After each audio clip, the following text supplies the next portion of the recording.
बिस्मिल्लाहिर्रहमानिर्रहीम अस्सलामुअलैकुम। मैं हूं एडवोकेट मोहम्मद इशफाक और आप देख रहे हैं मेरा यूट्यूब चैनल।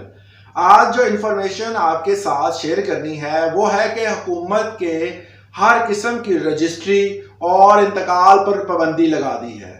उन्होंने एक नया टैक्स उसका इम्प्लीमेंट किया है अवाम पर, जो कि FBR जो है वो वसूल करेगा। इनकम टैक्स ऑर्डिनेंस का सेक्शन 7E ये एक नया टैक्स है जो कि PDM हुकूमत ने अवाम पर लगाया था और अभी तक इसका इम्प्लीमेंट हो चुका है। तो आपको कोई भी प्रॉपर्टी अगर आप खरीदते हैं या आप बेचते हैं, अगर उसकी मालियत 2.5 करोड़ से ज्यादा होगी तो आपको वो टैक्स जो आप हुकूमत ने आपके ऊपर लगाया है उसका 5% देना होगा। बाकी FBR और जो DC रेट के मुताबिक टैक्सेस होंगे वो तो 20% आपने अदा ही करने होंगे। ये उसके अलावा मालियत का कुछ टैक्स है जिसकी तफसील मैं आपको बताता हूं। आमतौर पर जो कि 2.5 करोड़ से ज्यादा प्रॉपर्टी है उस पर इनकम जनरेट कर रहा है या नहीं कर रहे, आपके पास अगर वो प्रॉपर्टी पड़ी हुई है तो हुकूमत ये तसव्वुर करती है कि आप 5% के हिसाब से कैपिटल अमाउंट के मुताबिक इनकम टैक्स आपको देना पड़ेगा, क्योंकि आप उस प्रॉपर्टी से जो है वो इनकम ले रहे हैं। हालांकि आप ले रहे हैं या नहीं ले रहे ये नहीं मालूम, मगर अगर आपके पास प्रॉपर्टी है और उसकी मालियत 2.5 करोड़ से ज्यादा है तो हुकूमत ये देखती है कि आपने जो प्रॉपर्टी आपके पास है वो लाजम आप मुझसे कोई कैपिटल जनरेट कर रहे होंगे, इसलिए वो आप पर 5% टैक्स लगाती है। हुकूमत ये देखती है कि आप 2.5 करोड़ पर 25 लाख रुपए जो है वो सालाना कमा रहे हैं, तो इस पर आपको 5% टैक्स देना पड़ेगा।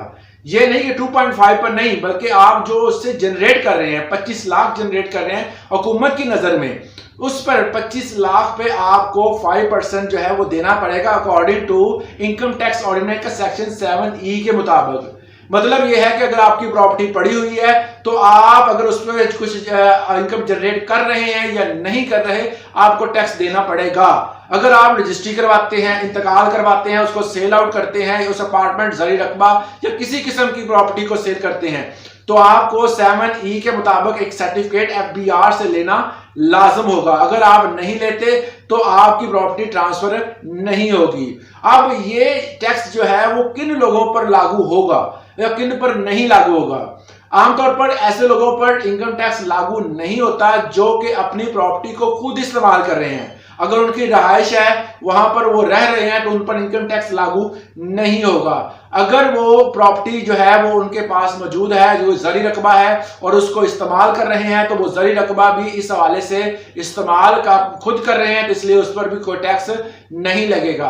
अगर आप कोई भी आपके पास प्रॉपर्टी है और उस पर कारोबार आप खुद कर रहे हैं तो उस पर भी टैक्स लागू नहीं होगा। इसके अलावा अगर कोई जो दूसरे अफराद हैं वो अपनी प्रॉपर्टी रखे हुए हैं तो उनको टैक्स अदा करना पड़ेगा। जो टैक्स रिटर्न आप भरेंगे उसमें आपको शो हो जाएगा कि आपने इनकम टैक्स ऑर्डिनेंस के सेक्शन 7E के मुताबिक जो है उस प्रॉपर्टी के हवाले से जो टैक्स बनता है वो देना पड़ेगा। इस हवाले से अगर कोई क्वेश्चन है आपका तो आप मुझे कमेंट सेक्शन में पूछ सकते हैं। आज के लिए इतना ही, इजाजत दें, अल्लाह हाफिज।